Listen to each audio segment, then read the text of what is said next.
Oi! Eu ainda não sei começar um vídeo. Recentemente foram anunciados na última Pokémon Present novos conteúdos para Pokémon Scarlet e Violet, incluindo Contraparte Paradoxo para Suicune e Virizion e uma DLC chamada O Tesouro Escondido da Área Zero, dividida em duas partes, trazendo novos personagens, localidades, Pokémon e trazendo para a Dex Aldeia Pokémon já conhecidos antes indisponíveis nos jogos. E, bem, eu tenho perguntas. Muitas perguntas. O que são Ogerpon e Terápagos e qual é a relação deles com a terrestrialização? Aliás, o que é o Ogerpon? No que ele é baseado? Ah, e o que raios é o Walking Wake? Esse bicho contradiz diretamente a história que conhecemos das Feras Lendárias. E por que o nome da DLC é O Tesouro Escondido da Área Zero, se, ao que tudo indica, nenhuma das duas partes se passa, tipo, na própria região de Paldeia, que é, assim, mero detalhe, onde a Área Zero fica? E também, cara, o que é isso? Por que ele existe? É sério, olha pra esse troço, por que ele existe? Senhor, como eu odeio cada segundo que eu gasto olhando pra ele. Bem, esse vídeo serve para ao menos tentar responder essas e outras perguntas levantadas por esse enigmático teaser. Além de, é claro, tentar especular um pouco a respeito dos mistérios que rodeiam Paldeia e o futuro dessa que é minha franquia favorita de jogos.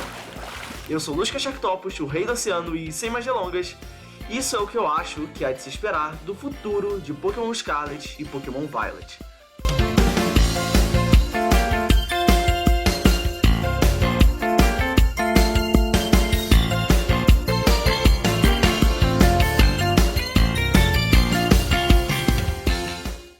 Como eu disse antes, esses anúncios levantaram bem mais dúvidas do que qualquer coisa.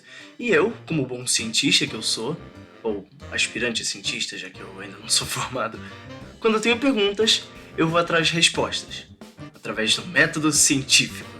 E o primeiro passo do método científico é a observação, o que a gente já fez no início do vídeo, observando como nada nesse jogo faz sentido.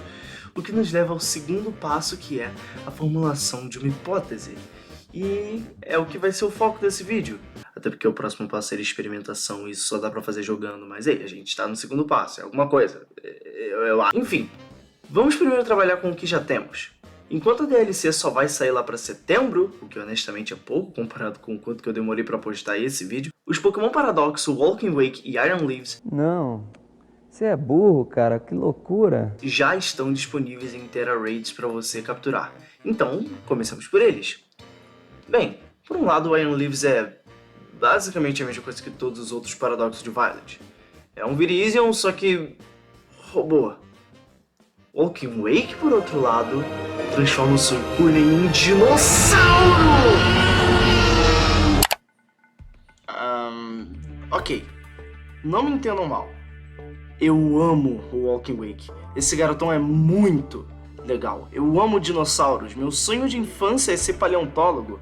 Mas levando em consideração toda a história das Feras Lendárias e da Torre de Bronze, o Bacillux não faz sentido. Oi, Lusca do Futuro aqui, só pra avisar que a partir desse ponto no vídeo eu começo a chamar o Walking Wake de Bacillux e o Iron Leaves de Lazeroth, porque os nomes deles são porre de ficar repetindo. O porquê desses nomes em específico eu vou deixar um comentário fixado explicando. E pra quem não conhece a história, aí vai. Entei, Raikou e Suicune. As feras lendárias de Johto já foram um dia 3 Pokémon normais, que morreram durante um incêndio na Torre de Bronze na cidade de Ecruteak, 150 anos antes dos acontecimentos de Gold, Silver e Crystal. Então Ho-Oh, a ave lendária, os reviveu, os transformando em Raikou, que representa o relâmpago que causou o incêndio, Entei, que representa o fogo que queimou a torre, e Suicune, que representa a chuva que apagou o incêndio. Mas então como cargas d'água o Bacillux existe? A ideia dos Pokémon Paradoxo não é que eles são parentes de outras épocas dos Pokémon do presente? Como Suicune pode ter um parente pré-histórico se ele só existe há uns 150 anos? Bem, existem algumas formas de explicar isso. A primeira sendo... Uma possível explicação é que o Pokémon que foi morto na Torre de Bronze e revivido como Suicune era justamente um Bacillux. Esse bicho, réptil, dinossauroide, aí morreu na torre, e aí o Ho chegou lá e... Você vai ser um mamífero agora! Tcharam! Você tem um Suicune. Eu não gosto muito dessa resposta. Isso torna o Basilux um Pokémon histórico. Os paradoxos de Scarlet foram feitos para ser pré-históricos, estupidamente antigos, extintos antes mesmo de humanos existirem, ou pelo menos antes da história começar, que seria quando o ser humano inventa a escrita, mas enfim. Eu acho que essa resposta soa, sei lá, forçada. Meio que vai contra o que os paradoxos deveriam ser. Todos eles têm características de dinossauros, então botar ele pra 150 anos atrás não soa certo. Apesar de que a partir dessa, outra possibilidade interessante surge. Essa sim fiel ao conceito dos paradoxos de Scarlet. Sendo... E se não fosse um Basilux propriamente dito, mas sim um descendente distante dele que, ao ser revivido por Ho-Oh, passou a remeter mais à sua forma ancestral? Essa sim é uma resposta bem interessante, visto que abre portas para algo que muitos já têm especulado. O lançamento tardio da DLC leva muitos a crer que, ao longo do ano, Raikou, Entei, Cobalion e Terrakion também vão ganhar seus próprios paradoxos. Inclusive, muitos fãs já criaram seus próprios conceitos e versões da ideia. E se vocês quiserem, eu posso tentar também e postar um vídeo sobre. Põe nos comentários caso achem uma boa ideia. Isso explicaria por que as ilustrações vistas no livro Escarlate e Violeta parecem fusões, amálgamas entre os membros de cada trio. E, falando desses livros, eles trazem uma terceira possibilidade quanto a esses dois. Um Pokémon imaginado. Um desenho de um Pokémon fantástico, envisionado pelo nosso rascunhista. O tamanho e a ferocidade, a compacidade e a crueldade dos estranhos Pokémon que habitam os pontos mais profundos da Área Zero assanharam a imaginação do nosso artista, gerando esse esboço de como outras espécies que habitam essas profundezas possam parecer. Pokémon imaginado? Envisionado pelo nosso rascunhista? Como outras espécies possam parecer? Tudo nesse texto parece indicar que ambos Basilux e Lazeroth, e talvez todos os outros Pokémon Paradoxo, sejam imaginários. De acordo com essa hipótese, a máquina do tempo que o professor da sua versão criou não é uma máquina do tempo, mas sim uma máquina que cria Pokémon, baseados na imaginação, no entusiasmo desses pesquisadores, tão acaloradamente apaixonados por seu trabalho, a ponto de criar uma IA que os imita perfeitamente, para que não precisassem confiá-lo nas mãos de outra pessoa. Eu sei, é uma resposta meio decepcionante. E pessoalmente não é a que eu gostaria que fosse oficial, mas me parece mais provável. Eu gosto da ideia de que esses Pokémon de fato são vindos de um passado ou futuro distante, mas vai saber, né? É bem possível que, durante a DLC, os Pokémon Paradoxos sejam enfim explicados e tudo passe a fazer sentido. Mas, de um jeito ou de outro, a máquina era alimentada pelos Terracristais. Mas o que eles são? Bem, possivelmente os dois mascotes da DLC têm algum tipo de ligação com isso. O Ugerpon tem, em algumas partes da máscara, o mesmo efeito visual que a terrestrialização, e eu acho que nem preciso falar do Terápagos, né? Ele tem Terra no nome. E Galápagos, como a ilha de Galápagos. Vamos falar um pouco sobre isso?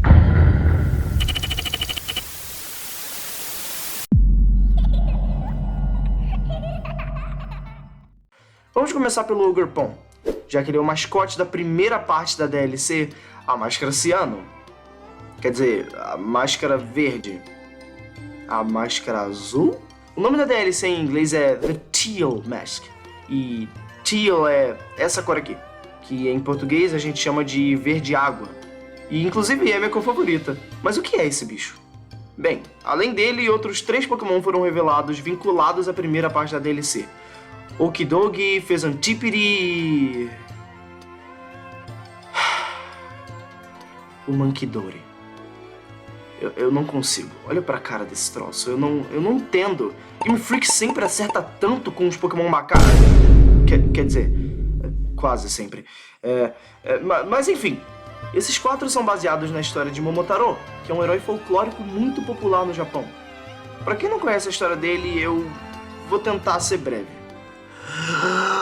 Tinha um casal de velhinhos que não conseguia ter filhos, então os deuses ficaram com pena e vieram um pêssego gigante onde saiu uma criança que eles chamaram de Momotaro. A criança era estupidamente forte, tão mulher que decidiu sair de casa pra acabar com a raça dos Oni, porque eles saqueavam vilas e matavam pessoas. No caminho ele fez 3 amigos, um cachorro, um paizão e um macaco, e os 3 juntos foram até Onigashima, a ilha dos Oni, e meteram sarrafo nos vagabundos até eles devolverem o tesouro e trouxeram paz pro mundo. Ok, logo de cara dá pra perceber que esses 3 são baseados nos 3 amigos de Momotaro. O Kidougi é o cachorro, o Zantípiri é o fazão e Mankidori é o macaco. Mas e o Ogerpon? Bem, por um lado, o nome dele sugere que ele seja baseado nos Oni, demônios enormes do folclore japonês que causam morte e destruição por onde quer que passam. Muitas vezes traduzidos como ogros.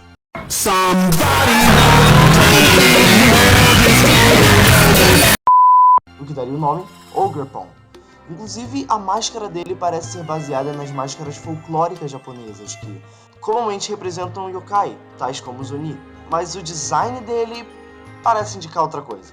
Caso não tenha percebido, Ogerpon não apenas tem uma aparência mais jovial e com um corpo menor, mas também parece ser do tipo planta, o que pode ser uma alusão ao próprio Momotaro, que além de ter nascido de dentro de um pêssego, seu nome significa algo como pesseguinho, sendo Momo pêssego e Taro um sufixo comum em nomes masculinos japoneses, como em Kentaro, ou Hantaro, ou Jotaro. Ele ser verde pode inclusive ser uma alusão a pêssegos verdes, que são pêssegos que ainda não estão maduros, já que ele mesmo parece ser uma criança por debaixo daquela máscara, assim como o Momotaro é uma criança.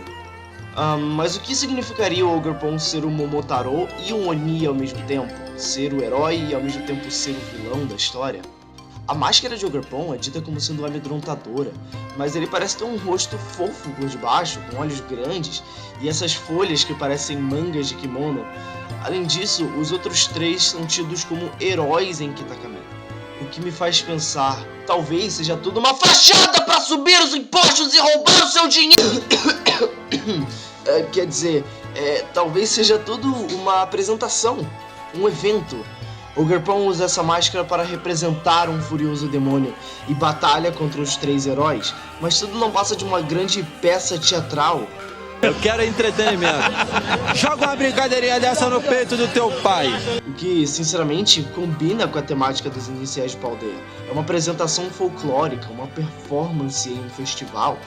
Caso você não saiba, Meowscarada é um mágico e é baseado na Sexta-feira Gorda, ou Mardi Gras, celebrado nos Estados Unidos, em especial no estado de Louisiana. Skeledirge é um cantor e claramente se inspira no Dia de los Muertos mexicano. E o Quaquaval é baseado no nosso carnaval brasileiro! Batuquei, orgulho nacional! Deus acima de todos, Brasil acima de tudo! Desculpa. Continuando. Bem, o Ogerpon pode ser baseado em apresentações e peças de festivais, mas qual é a relação dele com a terrestrialização? Bom, talvez a máscara dele seja, de alguma forma, feita de cristais Terra. Na verdade, isso faz total sentido com a ideia dele só interpretar, fingir ser um demônio, fingir ser de um tipo que ele não é. Talvez ele seja planta puro, ou até planta lutador, da natureza heróica do Momotaro, mas tem algum tipo de mecânica em terrestrializar para o tipo noturno, representando os cruéis Oni ou algo do tipo. Esse garotão aqui tem potencial para ser um dos lendários mais interessantes de toda a franquia, e eu mal posso esperar para explorar Kitakami.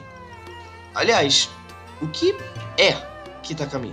Como eu disse antes, Kitakami parece ser baseada na real Kitakami, uma cidade que fica na província de Iwate, no Japão. Mas ao mesmo tempo, Paldeia é baseada na Península Ibérica, que compreende Espanha e Portugal.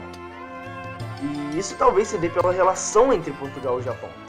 Na verdade, os primeiros europeus a chegarem no Japão foram os portugueses em 1543, mais especificamente em Kyushu, que é onde Hoenn é baseado. O Japão, que até então era absurdamente isolacionista, abriu uma exceção para Portugal e criou a ilha artificial de Dejima, que servia como centro de relações comerciais com os portugueses, bem na costa de Nagasaki, que é uma das principais cidades do Japão, tendo, portanto, muitos festivais. Vale mencionar que 2 novos personagens nativos de Kitakami foram anunciados para a DLC, os irmãos Carmine e Kieran. A primeira sendo dita como fria ou indiferente quanto às pessoas de outras regiões, típico do Japão isolacionista. Outra informação que recebemos sobre esses 2 é a de que ambos atendem a Blueberry Academy, o que nos leva a Eu deveria ir pro próximo tópico agora. Pois é, não vai rolar, né? Tchau. Quer dizer, eu achei que o vídeo tava ficando muito longo e nem todo mundo tem problema com isso. Eu mesmo não tenho, né? Mas eu entendo que tem quem tenha. Tem quem tenha, essa frase ficou estranha. E por causa disso eu decidi dividir o vídeo em 2 partes. Por uma questão de acessibilidade mesmo. Se você assistiu até aqui é porque no mínimo você gostou do vídeo, então deixa logo o seu like. E se inscreve pra quando a parte 2 sair você já tá aqui pra assistir. Se tudo der certo, ela sai ainda essa semana. Eu tô postando esse vídeo aqui terça, sei lá. Então quinta, eu espero que saia. E é isso. Muito obrigado para quem assistiu até aqui e valeu, povo do oceano.